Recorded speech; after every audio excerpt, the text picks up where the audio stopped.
Boa noite, amados, graça e paz a todos mais uma vez. Como é maravilhoso podermos estar louvando ao Senhor, exaltando Ele. A verdade é maravilhoso. E hoje nessa noite nós vamos estar dando continuidade à nova série de pregações que nós estamos fazendo aqui, que é sobre a vida e o livro de Jó. Nós no culto passado, nós introduzimos no livro de Jó. E como no culto passado, eu quero relembrar algumas coisas porque é muito importante. Porque quando nós falamos de Jó, o que vem na nossa cabeça imediatamente, que nós falamos no culto passado? Primeiramente vem as dores, as tristezas, as percas, vem as angústias, vem a humilhação, vem tudo de ruim. Nós vemos o sofrimento de Jó. Todo mundo está muito habituado com isso. Porém, no culto passado, quando nós começamos a olhar Jó, a primeira coisa que a Bíblia menciona não é o sofrimento de Jó, não são as posses de Jó, não é aquilo que Jó possuía, não era o status de Jó perante aos homens, não era o status de Jó perante a sociedade, não era, mas nós vemos que o próprio Deus está dando as bases do cristão. Nós vimos que Jó era um homem íntegro, reto, temente a Deus e que se desviava do mal. Então nós vimos na pregação passada que aqui estava a base de Jó. Aqui estava o alicerce de Jó. E então nós começamos a falar sobre esses 4 pilares de Jó. E nós vimos que as adversidades que veio sobre Jó não forjaram essas coisas em Jó, mas apenas revelaram essas coisas. Porque Jó já vinha orando, Jó já vinha buscando a Deus, Jó já era um homem temente a Deus, fervoroso a Deus. Jó era um homem íntegro, ele não era um homem de ânimo doble. Ele não era um homem que certa hora cria, outra hora não cria mais. Ele não era um homem que um dia orava pelos seus filhos e o outro dia não orava. Ele era um homem que buscava pela sua família. Ele era um homem que buscava por tudo que o cercava. E nós vimos também uma coisa muito importante, que Jó possuía as coisas. Jó possuía o dinheiro, porém o dinheiro não possuía Jó. Jó possuía filhos, mas os filhos não eram a alegria da vida de Jó, não era o centro dele. Nós vimos que Jó tinha uma família abençoada, porém a família não era o centro de Jó. Nós vimos que Jó tinha essas coisas, mas essas coisas não possuíam o lugar central no coração de Jó. Então aqui faz toda a diferença. Então nós perguntamos no culto passado exatamente isso: como está o nosso coração relacionado com essas coisas? Dinheiro, família, filhos, cônjuges. Como essas coisas têm... Nós vimos que Jó tinha um cuidado por essas coisas, e a Bíblia manda nós cuidarmos dessas coisas. Mas a Bíblia nos orienta que essas coisas não podem ser o centro da nossa alegria. Então nós vimos que Jó, ele era um homem que fazia holocaustos e orações continuamente. Então ele sempre orava, ele temia na intercessão pelos seus filhos, que os seus filhos blasfemassem contra Deus, que andassem erroneamente contra Deus, que quebrassem os mandamentos de Deus. Então Jó, ele orava pelos seus filhos, ele sacrificava pelos seus filhos, ele buscava a presença de Deus pelos seus filhos, ele orava. Então essas coisas nos leva hoje a olhar para a continuidade do texto. Mas é bom nós termos essas coisas em mente. Por quê? Porque nós entendemos que a tempestade que vem sobre a nossa vida não forma o nosso caráter, ele revela o nosso caráter. As tempestades que vêm sobre a nossa vida não nos faz homens e mulheres de oração, revela quem é homem e mulher de oração de fato. Não é essas coisas que te levam a orar mais, porque no dia da adversidade, se você ora mais do que habitualmente, revela muito mais sobre você do que sobre a situação que você está enfrentando. Se é o medo que te faz orar mais, alguma coisa está errada com o seu cristianismo. Se é a doença que te faz orar mais, alguma coisa está errada. Porque nós vimos que Jó, ele já orava continuamente, ele já buscava o Senhor, a tempestade revelou o caráter de Jó. Então hoje nessa noite, nós vamos ler do versículo 13 ao versículo 22, amém?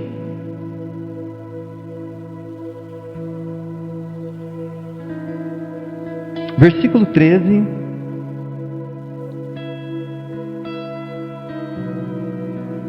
ao 22. Jó é antes de Salmo, tá? Jó, capítulo 13, capítulo 1, versículo 13 ao 22. Diz assim a palavra do Senhor: Sucedeu um dia em que seus filhos e suas filhas comiam e bebiam vinho na casa do irmão primogênito, que veio um mensageiro a Jó e lhe disse: Os bois lavravam e as jumentas passeavam juntos a eles. De repente deram sobre eles os sabuceus e os levaram e mataram os seus servos a fio de espada. Só eu escapei para trazer a nova. Falava este ainda, quando veio o outro e disse: Fogo de Deus caiu do céu e queimou as ovelhas e os servos e os consumiu. Só eu escapei para trazer-te a nova. Falava este ainda, quando veio o outro e disse: Dividiram-se os caldeus em 3 bandos, deram sobre os camelos, os levaram e mataram os seus servos a fio de espada. Só eu escapei para trazer a nova. Também este falava ainda, quando veio o outro e disse: Estando teus filhos e tuas filhas comendo e bebendo vinho em casa do irmão primogênito, eis que se levantou o grande vento do lado do deserto e nos 4 cantos da casa, a qual caiu sobre eles e morreram. Só eu escapei para trazer-te a nova. Então Jó se levantou, rasgou o seu manto, rapou a cabeça e lançou-se em terra e adorou. E disse: Nu saí do ventre da minha mãe, e nu voltarei. O Senhor deu e o Senhor o tomou. Bendito seja o nome do Senhor. Em tudo isso Jó não pecou, nem atribuiu Deus falta alguma. Amém? Amados, que texto revelador para nós. Pois aqui nós estamos diante da soberania de Deus. Nós estamos aqui diante de um Deus que governa todas as coisas. E aqui também esse texto nos revela a perseverança da fé. Como nós nos comportamos, como a fé genuína não adora a Deus apenas pelo que Ele nos dá. Como a fé genuína não adora a Deus apenas nos momentos em que somos abençoados por Deus. A fé genuína, amados, não adora a Deus pelo que Ele dá, mas por quem Ele é. E Jó nos revela isso. Jó nos leva a olhar para essas coisas. Diante da perda total, o crente não amaldiçoa a providência de Deus, mas curva-se diante dele. Curva-se diante do trono de Deus e da soberania dele. Porém, amados, eu sei que é complicado para nós, pois como nós acabamos de cantar, todas as coisas colaboram para o bem daqueles que amam a Deus. E como nós já meditamos aqui outras vezes, às vezes o bem de Deus não é bem o nosso bem, na nossa visão. Às vezes quando Deus ele age, nós não entendemos. Nós ficamos bravos. Mas aqui Jó está nos ensinando coisas maravilhosas para refletirmos. Porque o que nós olhamos no culto passado é como Jó vivia, é como Jó estava diante de Deus, como Jó ele se comportava. No sermão anterior, amados, vimos o ouro antes de ir para a fornalha, vimos a árvore frondosa, firme e frutífera, mostrando os frutos de Jó. E ele nos convida a isso também. Nós vimos os alicerces da casa de Jó, da sua fé, antes da tempestade, do vento e do mar impetuoso sobre a vida dele. Nós vimos, amados, que essas coisas não formaram o caráter de Jó, muito menos a sua vida de oração, muito menos a sua perseverança, mas revelou essas coisas a nós. Agora, amados, o texto que nós estamos, hoje, o cenário muda drasticamente. O céu se escureceu, o vento sopra com furor, as ondas do mar lançam-se sobre a casa de Jó. Em apenas um dia, amados, como nós vimos 4 pilares da fé de Jó, agora nós vemos 4 mensageiros trazendo notícias devastadoras. Nós vemos 4 mensageiros trazendo notícias devastadoras para Jó, notícias que abalaram ele profundamente, notícias que abalaria qualquer homem na face da terra, qualquer mulher na face da terra. Jó, amados, perde os seus bois, como nós vimos no texto. Jó, ele perde as suas ovelhas. Jó, ele perde os seus camelos. Jó, ele perde os seus servos. E como se não bastasse, o golpe mais doloroso, e como podemos dizer, o golpe de misericórdia sobre a vida dele, que com certeza abalaria todos, seria a morte dos seus 10 filhos.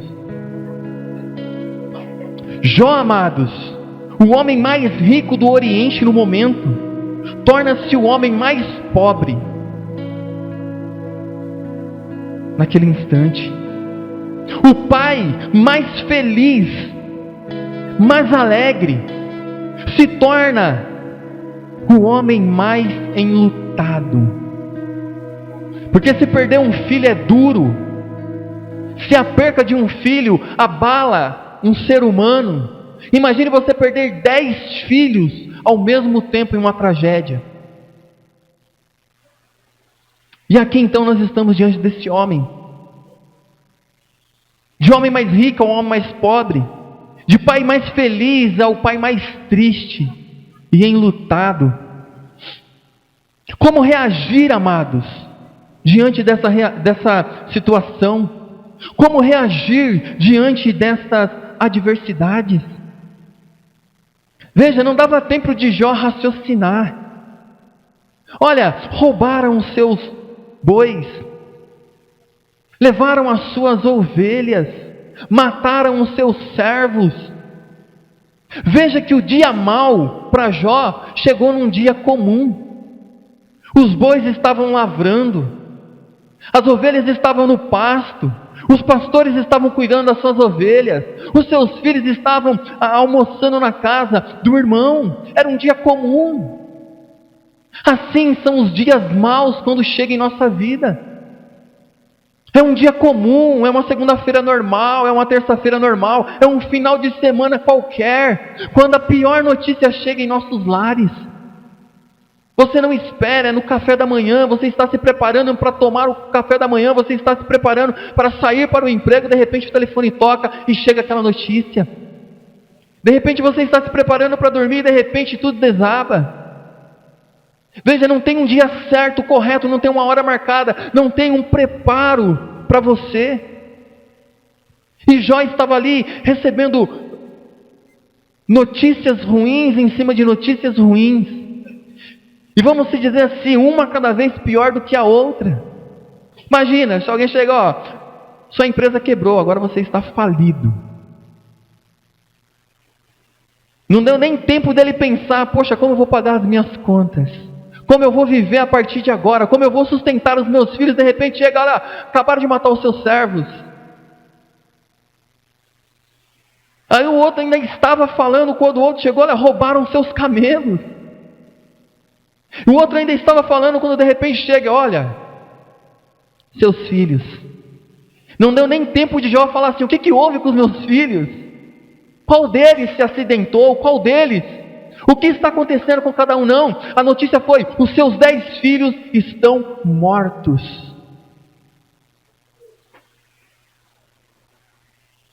Isso. Como reagir quando o mundo desaba sobre as nossas cabeças? Como reagir quando o chão debaixo dos nossos pés é tirado? Como reagir quando as nossas forças são sugadas? Pois assim é o dia mau. Eu tenho 3 sugestões para vocês nessa noite. A primeira é como o mundo reage quando o dia mau chega na casa do mundo, do ímpio. Como o mundo reage? O mundo reagiria com desespero, com tristeza, com agonia, com dor, com luto. É assim que o mundo recebe as más notícias, porque fazem dessas coisas o centro da sua vida. Tem pessoas que, se perder o emprego, entram em depressão. Se perder um filho, fica enlutado por o resto da vida. Se perder o dinheiro, não sabe como viver. Se perder a família, entra em desespero total. Assim é o mundo. A pessoa que não tem Deus. A segunda maneira, amados, é como Satanás sugeriu: blasfema contra Deus, insulte o nome de Deus como seu Deus, deixa essas coisas acontecer com você. Você ora, você busca, você louva, você prega, você estuda. Como Deus deixa os seus filhos serem atacados? Como Deus permite que seus filhos sejam roubados, matados? Como Deus permite que os seus bens sejam levados? Como Deus permite que você fique desempregado? Blasfema o nome dEle. Blasfema Deus. Blasfema esse Deus que não está guardando você. Ora, afinal de contas, você está servindo Ele. Como essas coisas poderiam chegar ao seu lar? Lembra que eu sempre falo aqui? O cristão não está imune às mazelas do mundo. Eu canso de dizer: o seu casamento não está imune de divórcio. Os seus filhos não estão imunes do mundo das drogas. Os seus filhos não estão imunes ao mundo do crime. Os seus filhos não estão imunes a todas as outras coisas que acontecem. Nós não estamos imunes. O lar do cristão recebe a mesma tempestade, as mesmas ondas, os mesmos ventos que o mundo. Ou você pode reagir como o mundo, ou você pode seguir a sugestão de Satanás para blasfema contra Deus. Mas a terceira opção é a qual nós estamos olhando. A Bíblia nos mostra uma terceira opção: o culto de adoração no meio das cinzas. Quem dentre nós adoraria a Deus? Louvaria a Deus? Quem dentre nós, recebendo notícias ruins em cima de notícias ruins, adoraria a Deus? Quem dentre nós abriria os lábios e falariam as palavras de Jó? Thomas Watson escreveu em sua obra A Arte do Contentamento a seguinte questão: o contentamento cristão é aquele estado de espírito doce, interior, quieto e gracioso, que se submete livremente e tem prazer na disposição sábia e paternal de Deus em todas as condições de suas vidas. É aquele que adora a Deus em meio às tristezas, como o apóstolo Paulo. O apóstolo Paulo estava em uma cela, ele tinha acabado de sofrer um açoite, ele tinha acabado de estar espancado, as suas costas provavelmente estariam todas abertas por feridas ensanguentadas. E à meia-noite ele cantava e louvava ao Senhor de dentro de uma cela. Ele nos revela que não é a situação que faz um adorador. Olha Jó. Jó nessa noite está mostrando a mesma coisa para nós. Jó está mostrando para nós como nós devemos nos comportar. Só que eu quero que você entenda. Essas coisas, quando chegar, ela só vai revelar quem você é. As notícias ruins, as adversidades, as tempestades, os problemas familiares, os problemas no serviço, o problema na sociedade, os seus problemas, só revela quem você é. Ele não forja o caráter de ninguém, ele revela o caráter.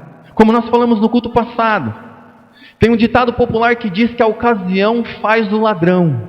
E eu disse, a ocasião revela o ladrão. É isso. Então veja, amados, como isso é maravilhoso.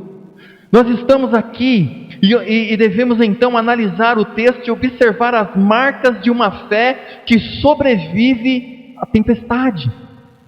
A realidade do sofrimento neste mundo caído é real. Nós vivemos num mundo manchado, marcado e dominado pelo pecado.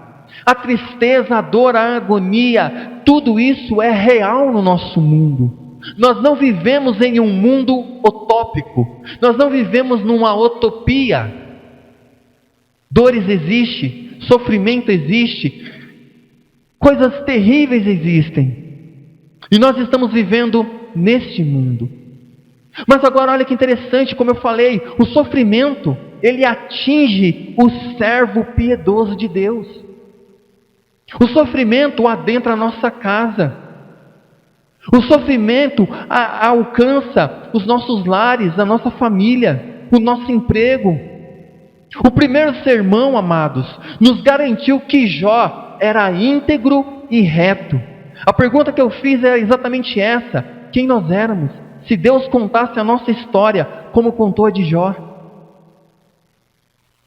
Mesmo assim, amados, ele foi atingido.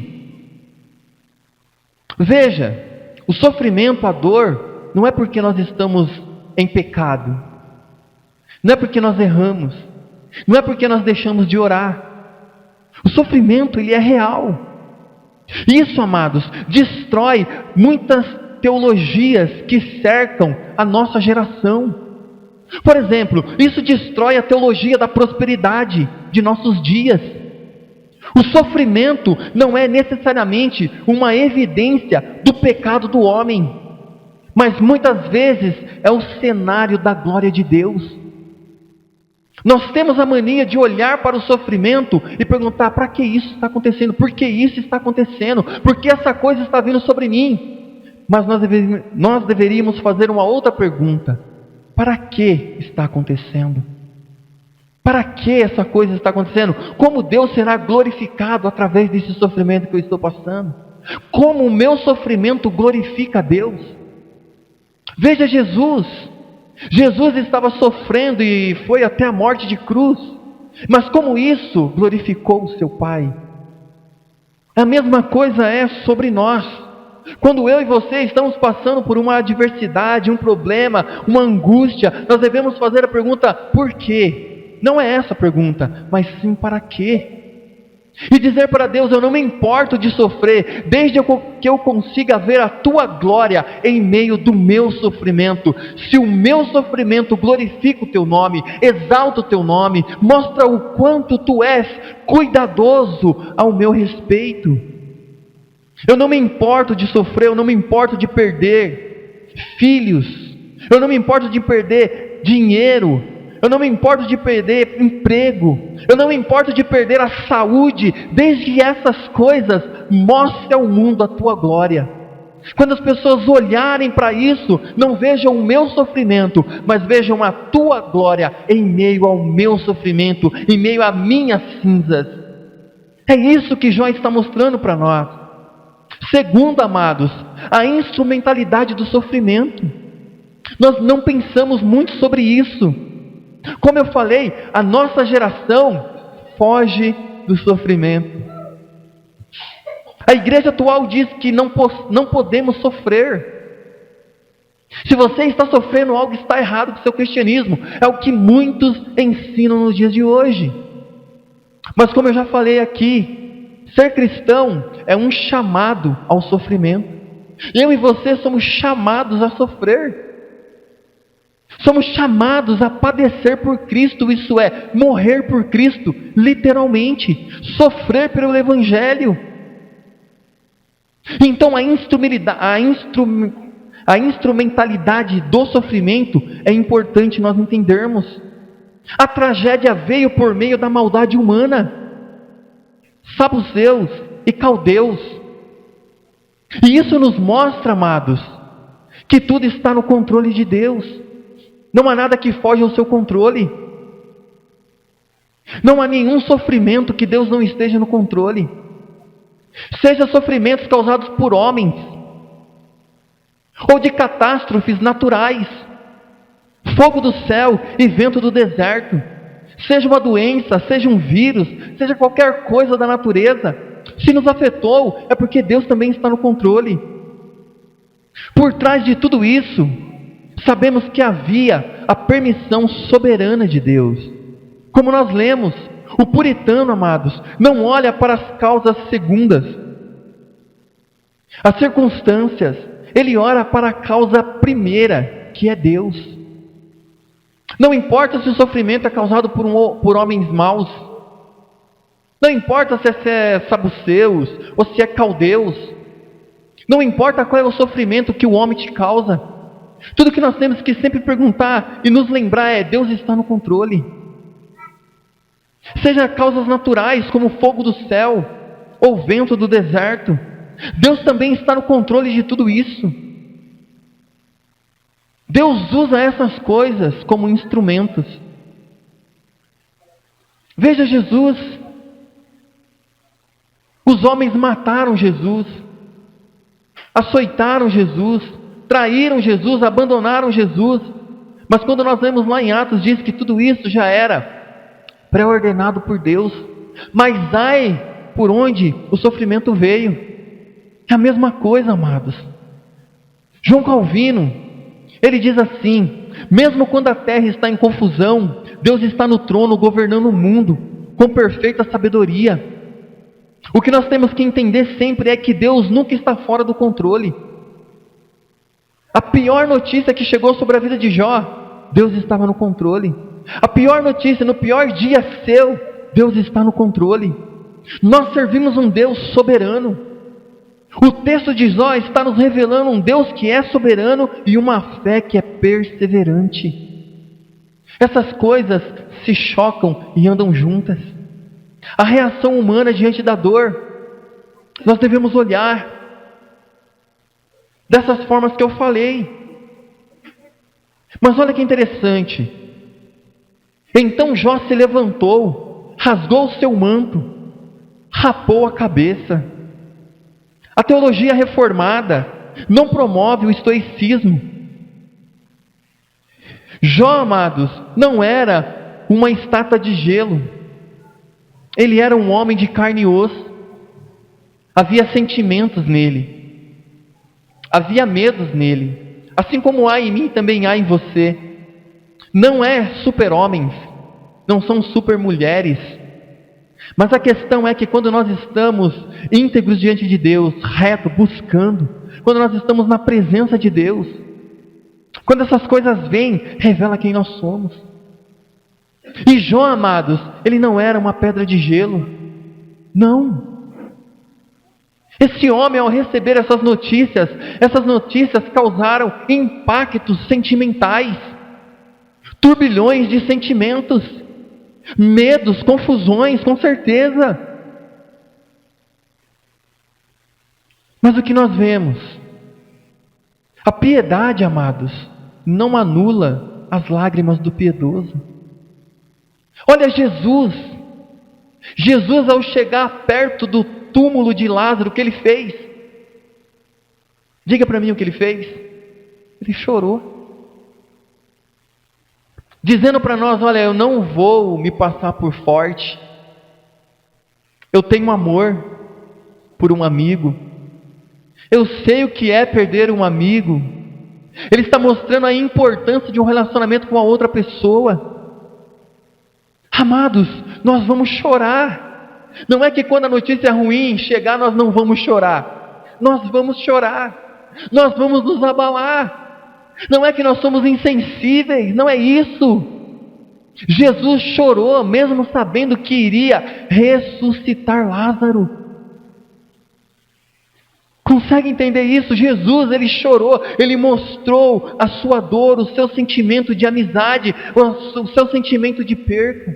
Mesmo sabendo que ele ressuscitaria Lázaro, ele chorou. Ora as bolas, por que choraria? Se sabia que Lázaro iria ressuscitar. É que ele está mostrando para nós que quando o dia mau chegar, quando a notícia má chegar, quando a tristeza chegar, quando a perca chegar, chore! Mas continue confiando em Deus. Continue olhando para Ele. Então esse dia mau revelará quem você é de verdade. Ele não vai formar o seu caráter, Ele vai revelar o seu caráter. Ele não vai fazer você um homem, uma mulher de oração, mas vai revelar a mulher e o homem de oração que você é durante toda a vida. É isso. Então Jó levantou e rasgou o seu manto, rapou a sua cabeça. Rasgar o manto e rapar a cabeça, amados, eram sinais bíblicos de profundo luto e angústia. Isso mostra como Jó estava. Ele não era frio, ele não era sem sentimento pelos seus filhos, ele não tinha uma pedra de gelo no seu coração.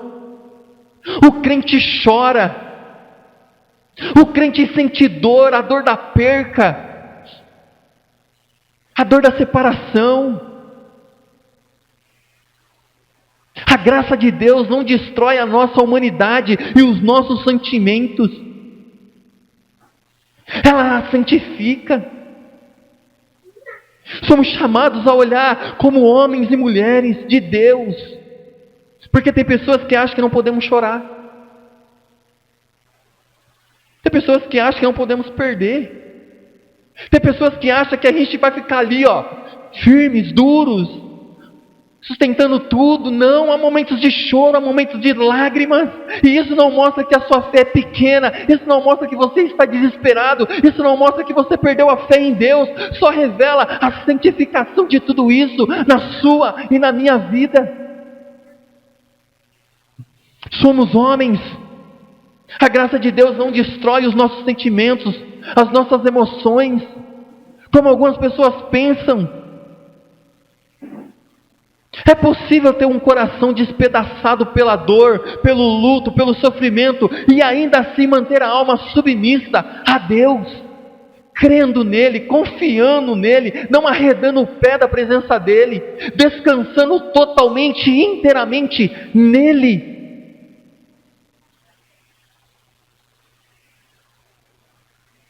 Não podemos blasfemar contra Deus, murmurar contra Deus.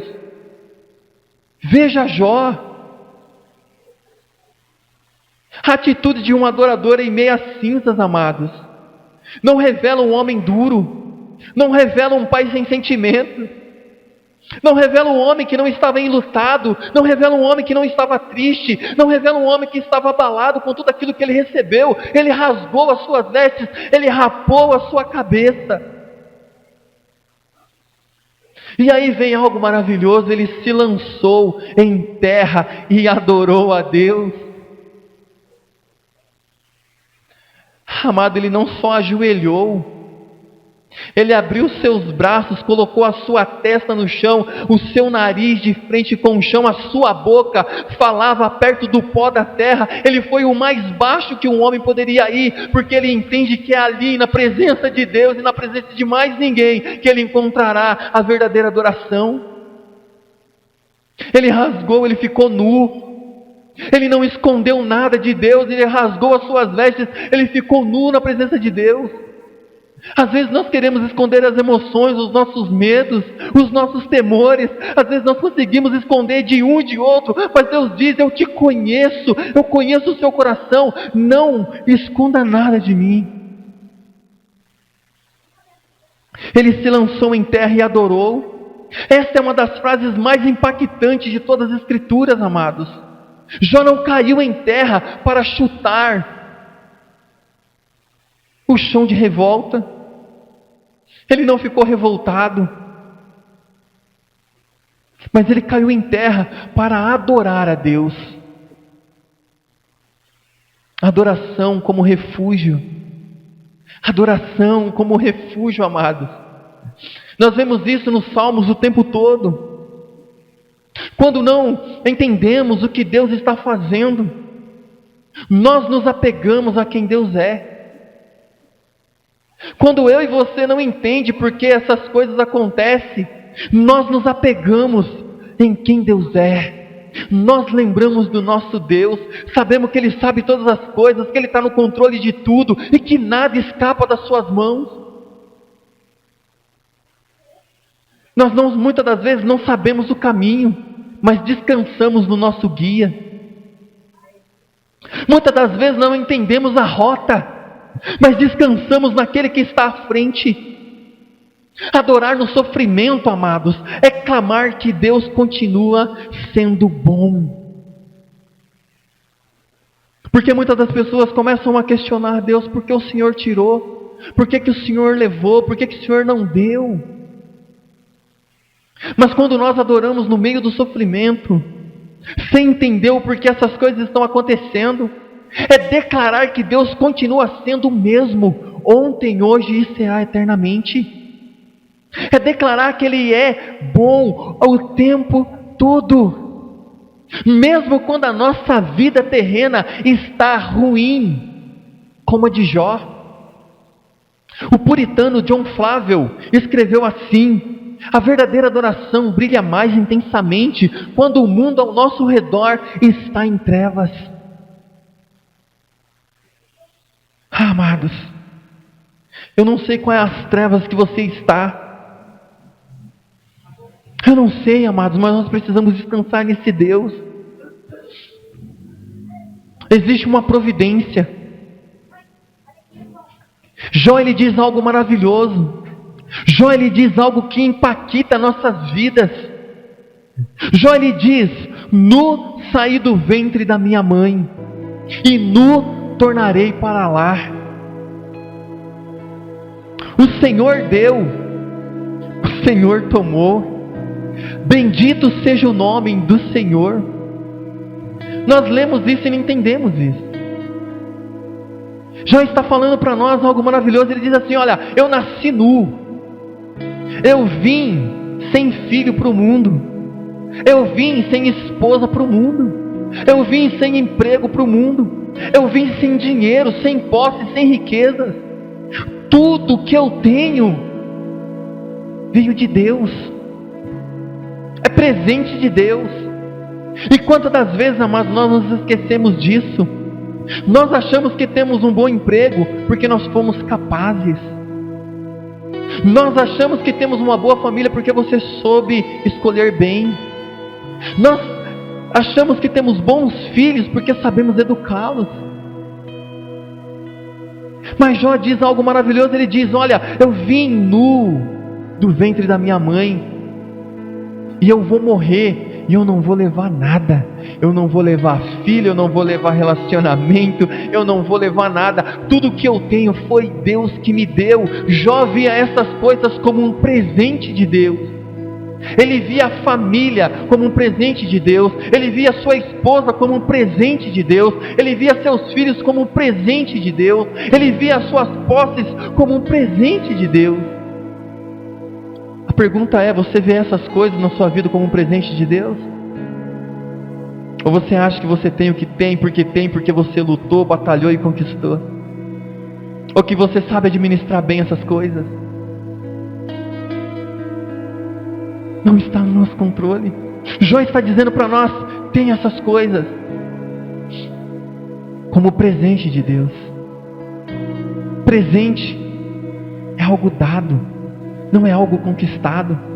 Ele está dizendo para nós que tudo isso que ele tinha era presente de Deus. Por isso ele era íntegro, ele buscava Deus, ele estava na presença de Deus.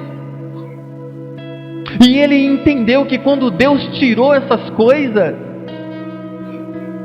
Deus não estava tirando nada do que era dele. Deus não estava tirando os filhos de Jó. Deus estava tirando um presente dele. Jó não tinha filhos. Os filhos eram presente de Deus. Deus deu para ele. Deus não estava roubando nada de Jó. Tudo que Jó tinha, ele entendia que era um presente de Deus. Mas muitas das vezes nós não entendemos isso. Nós nos agarramos a essas coisas. Nós nos agarramos ao nosso relacionamento. Nós nos agarramos aos nossos filhos, ao nosso emprego, achando que nós conquistamos essas coisas. Olha como eu sou bom. E aí, amados, quando essas coisas são tiradas de nós, e se nós não tivermos esse pensamento que foi um presente de Deus, uma parte de nós vai junto. Se o emprego é a minha alegria e a minha razão de viver, quando o emprego é tirado, a minha razão de viver acaba. A minha alegria de viver acaba.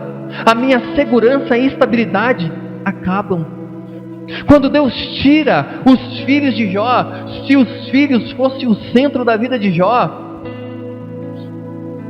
quando Deus tirasse, a alegria dele ia por água abaixo. Ele não ia saber viver sem os filhos. Quantas pessoas que nós vemos assim? Quando Deus leva um filho, quando Deus tira o emprego, quando Deus tira um relacionamento, pessoas murmuram contra Deus. As pessoas se despedaçam e nunca mais voltam. Ainda que sirvam a Deus, estejam na presença de Deus, eles ficam sempre perguntando para Deus: por que o Senhor tirou? Por que o Senhor não permitiu? Por que o Senhor permitiu isso? Jó não fez isso. Veja, Jó chorou, Jó ficou enlutado, Jó sofreu como todo pai, como todo empresário, como todo homem rico. Jó, ele passou por essas coisas de verdade. Como eu e você, se esses sofrimentos vierem, vamos sofrer de verdade, vamos chorar lágrimas de verdade, mas nós vamos continuar olhando para Deus. Aqui está a confissão de Jó, a confissão de fé de Jó para nós. Ela contém 3 verdades fundamentais. Primeiro, o desapego das coisas terrenas. Ele diz: nu saí, nu tornarei. Jó reconhece que nada do que ele tinha era verdadeiramente dele. Nada. Ele veio ao mundo sem nada e sairá do mundo sem nada. Tudo que temos nessa vida é um empréstimo temporário de Deus para nós. O reconhecimento da soberania divina é super importante aqui. E muitas das pessoas nunca reconhecem esta soberania. Mas nós devemos reconhecer a soberania de Deus em todas as áreas da nossa vida. Ele diz: o Senhor deu e o Senhor tomou. As pessoas não ficam boca aberta quando Deus dá. Olha como Deus é bom. Por que Deus está me dando isso? Ninguém pergunta isso para Deus. Por que Deus está me dando um bom emprego? Por que Deus está me dando um bom filho? Por que Deus está me dando um bom casamento? Por quê? Por que não o outro e eu? Por que eu e não o outro? Por que eu mereço a promoção? Por que eu devo ser o supervisor, o encarregado? Por que eu tenho que ser o cabeça? E quando essas coisas acontecem comigo, por que eu? Ninguém pergunta isso. Ninguém olha em volta e diz: por que eu? Por que? Por que eu? Por que não o outro? Agora, quando as coisas ruins, quando Deus toma, quando Deus tira, a pergunta é: por que eu, Deus? Tem pessoas piores do que eu. Por que o Senhor tirou meu filho? Por que o Senhor tirou meu emprego? Por que o Senhor tirou a minha família? Por que o Senhor destruiu o meu lar? O que eu fiz para merecer tanto sofrimento assim? Por que eu, Deus? Por que essa dor sobre a minha vida? Mas quando está tudo indo bem e tudo está vento em popa, ninguém pergunta: por que eu? Por que eu? Por que justamente eu? De toda a minha família, por que eu? Dos meus irmãos, por que eu? Da minha família, por que eu? Dos meus vizinhos, por que eu? Ninguém faz essa pergunta. Já viu alguém bravo com Deus assim? Você já viu alguém falando: por que Deus está me abençoando? Não sei. Normalmente não, porque eu mereço. Busco a Deus, não falto no culto, dou oferta, canto, louvo, tenho orado, tenho buscado, e essas coisas estão vindo sobre a minha vida. Aí ninguém se assusta. Por que as coisas estão dando bem para mim? Por que o meu casamento está em vento em polpa? Por que os meus filhos são orgulho? Por que o meu emprego, eu entrei e rapidinho já subi de cargo e estou lá em cima? Agora, quando as coisas é diferente, quando Deus toma, aí algo acontece. Mas Jó mostra para nós: olha, o Senhor deu, o Senhor tomou. Observe que Jó não disse: o Senhor deu e o diabo roubou. Ele não fala isso. Ele diz: o Senhor deu, o Senhor tomou. Ele enxerga a mão de Deus tanto na dádiva quanto na perca. Na teologia reformada, Deus nunca perde o controle de nenhuma situação em nossa vida. Deus, ele governa o macro-universo e o micro-universo. Não tem uma molécula aqui vagando no ar sem que Deus não esteja sobre o controle dela. Todas as áreas da nossa vida. Se algo foi tirado de mim e de você, foi porque o dono legítimo resolveu recolher o que era seu de nossas vidas.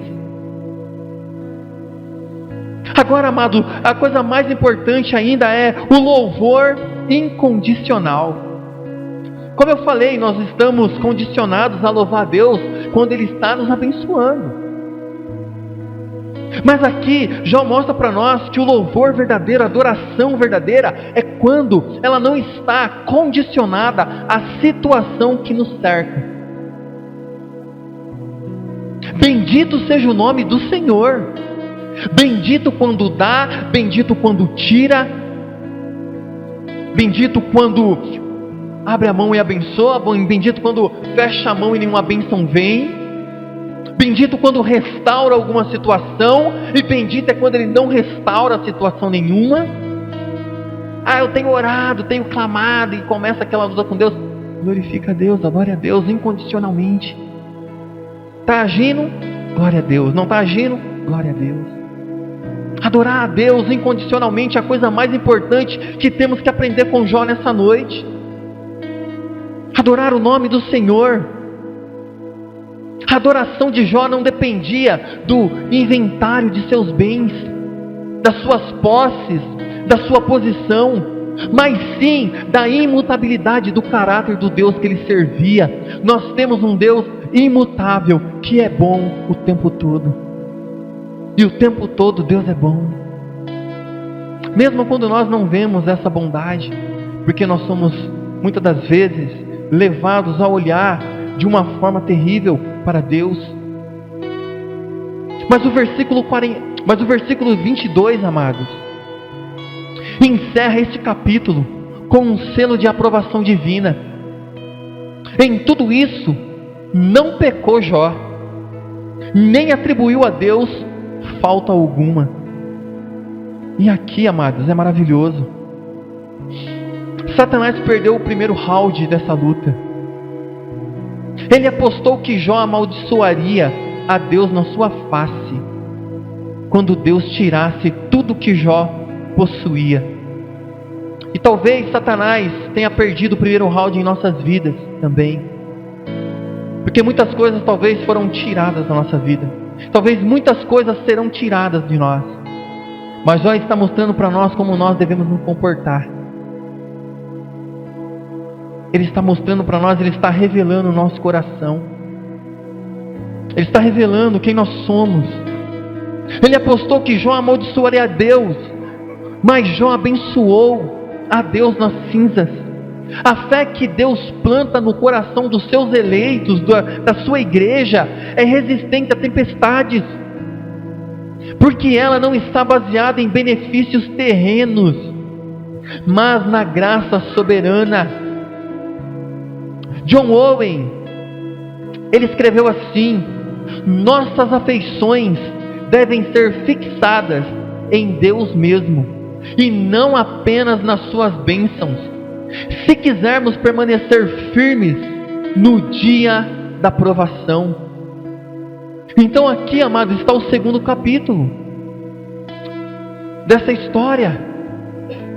Entendemos no primeiro que Deus revelou o caráter de Jó, quem Jó era, e só assim, amados, conseguimos entender como ele se comportou. Como ele se comportou nos ajudará a nos comportar também, desde que tenhamos os 4 pilares dele: sermos íntegros, retos, tementes a Deus e se desviando do mal. Amados, para nós encerrarmos, como você reage quando Deus recolhe o que Ele te emprestou? Qual é a sua reação? Quando Deus tira algo de você que é só emprestado por Ele, foi um presente, Ele te presenteou, Ele te deu algo, e você achou que aquele algo era seu. O que fazer quando Deus tira? Quando Ele emprestou algo para nós? Você adora Deus? Você o adora? Você adora o Deus das bênçãos ou as bênçãos de Deus? Faça essa reflexão hoje nessa noite. Porque muitas pessoas se aproximam de Deus só por aquilo que Ele pode dar. Muitas pessoas se aproximam de Deus com interesses. Que nós possamos adorá-lo por quem Ele é. Que o Senhor nos dê a graça e a teologia de Jó, para que, mesmo com os olhos cheios de lágrimas, o coração cheio de luto, tristeza transbordando, possamos olhar para o trono da graça e dizer: bendito seja o nome do Senhor. Não significa que não vamos ficar tristes, não significa que não vamos ter tristeza, não significa que o luto não pode chegar. Eu estou falando isso há muito tempo, amados, porque nós devemos amarrar isso ao nosso coração. Quando alguma coisa for tirada de nós bruscamente, adoremos o nome do Senhor da mesma maneira como se Ele tivesse nos dado o contrário. Porque é fácil adorar e glorificar a Deus quando essas coisas nos são dadas. Agora, quando Ele tira, muitas pessoas não suportam isso. Muitas pessoas acham que Deus está sendo injusto. Muitas pessoas estão achando que Deus não poderia fazer o que Ele faz. Então hoje nessa noite, amados, o apelo é esse: adoremos o Senhor em meio a todo luto, a toda lágrima, a toda perca, a todo sofrimento. Eu não sei em qual momento você está, eu sei do meu momento, e no meu momento eu continuo olhando para Deus e louvando Ele por tudo que Ele deu e por tudo que Ele tirou e por tudo aquilo que Ele vai dar e por tudo aquilo que Ele irá tirar. Que você faça o mesmo. Eu não sei, verdadeiramente eu não sei qual é o seu momento.